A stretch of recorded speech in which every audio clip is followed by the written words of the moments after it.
आज हम बात करेंगे कि जीवन की सफलता का मंत्र किसके पास है। प्राचीन समय से ही हम इस बात की तरफ सोचते रहते हैं, करते रहते हैं कि जीवन की सफलता कहाँ से मिल सकती है। तो इसके बारे में आज मैं आपको बताना जा रहा हूँ। जीवन की सफलता का मंत्र हमारी माँ के पास है और इससे संबंधित मैं आपको एक उदाहरण दूंगा कि मदन मोहन मालवीय, जो एक बहुत बड़े समाज सेवी और जिन्होंने ब्राह्मण सभा की भी स्थापना की, उन्होंने ये संकल्प लिया कि मैं काशी में हिंदू विश्वविद्यालय का निर्माण करूंगा। और वैसे वो भी ऐसे समय में जब मुगलों का शासन था। तो उन्होंने संकल्प लिया।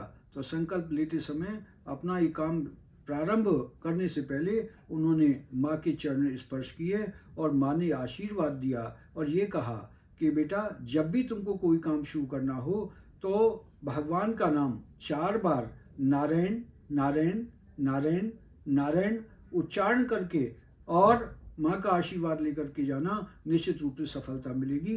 तो उन्होंने जो संकल्प लिया था काशी में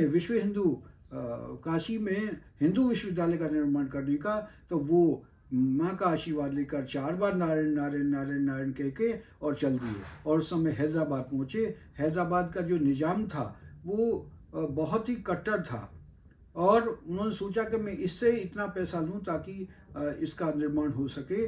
तो जब वो निज़ाम के पास पहुंचा तो उन्होंने कहा, मालवीय जी, आप इतने समाज सेवी हैं और आपको पता है मैं तो अपने धर्म के लिए नहीं पैसा देता, तो आपके इस धर्म के लिए कहाँ से पैसा दूंगा। तो उनका, देखिए, मैं तो आपके पास आया हूँ और निश्चित रूप से मैं आपसे लेकर के जाऊँगा। लेकिन उन्होंने कहा, मैं देने वाला नहीं हूँ। तो वहाँ से उतरे और नीचे उतर करके देखा कि एक मुर्दा जा रहा है। तो हमारी संस्कृति क्या है, मुर्दे के ऊपर भी न्यौछावर करते हैं। तो उस पैसे को उठाने लगे। तो उनका जो मंत्री था निजाम का, उसने जाकर कहा कि वो तो मुर्दे से पैसे उठा रहे हैं। तो निजाम ने कहा, उनको तुरंत बुलाओ। और ऊपर बुलाया। उनका, ये क्या कर रहे हैं आप इतने महान व्यक्ति होकर के, कि मैं ये थोड़े जाकर कहूँगा कि वहाँ हैदराबाद के निजाम ने मुझे कुछ नहीं दिया धर्म काम के लिए। तो उन्होंने शर्मिंदा होकर के और कहा कि तुम तो वास्तव में बहुत ही उत्तम व्यक्ति हो। और उन्होंने उस समय में इतना पैसा दिया कि वहाँ काशी में हिंदू विश्वविद्यालय का निर्माण होने में सफलता मिली। तो ये मंत्र किसके पास था? माँ के पास। आज के बच्चों को ध्यान रखना चाहिए, अपना काम माँ के चरण स्पर्श करके आशीर्वाद लेकर शुरू करेंगे तो निश्चित रूप से जीवन में सफलता मिलेगी। धन्यवाद।